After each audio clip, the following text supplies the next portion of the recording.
So first, let's talk about what is environmental management. Environmental management, it is a process of managing environmental risk within daily organizational activities. It can be very broad. It's something that covers all industry streams from manufacturing, construction, infrastructure, health, transportation, food, and tourism. Almost every industry has an environmental impact, and almost all of them require someone to manage the environment within them. And environmental management isn't limited to what happens within a company. It extends far beyond its borders.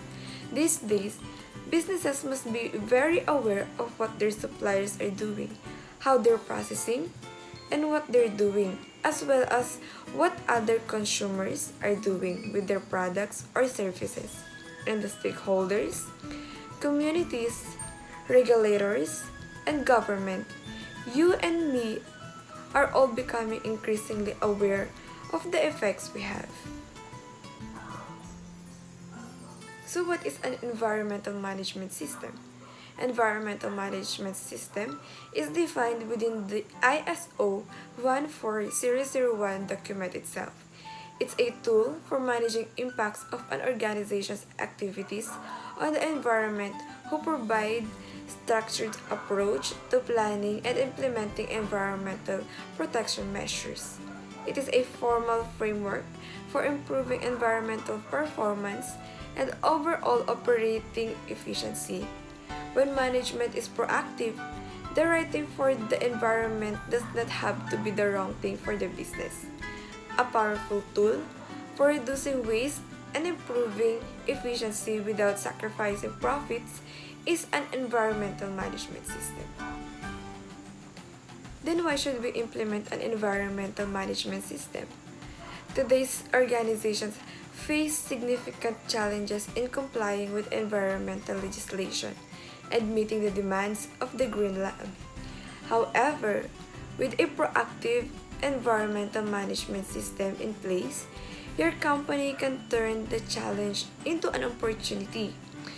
Environmental management system certification to ISO 14001 or related standards can help you save money.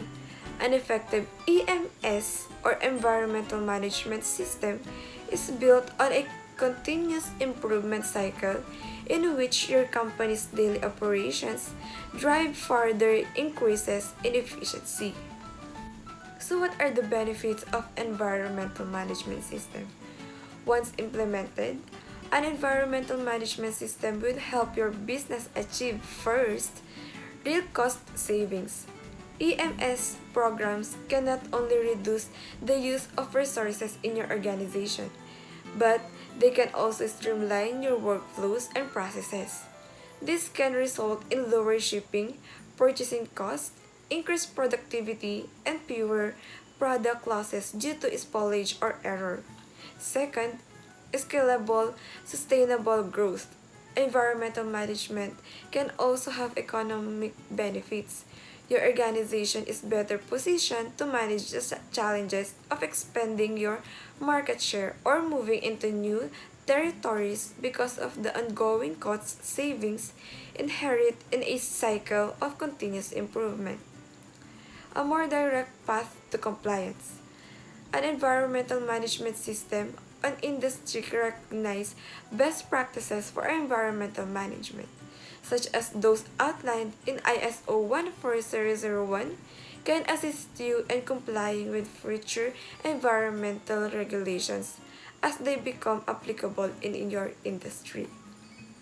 Next, environmental issues have gained prominence in recent years thanks to increased awareness among legislators, investors, customers, employees, and the general public. The international community is looking for ways to reduce environmental impact in order to protect the environment for future generations.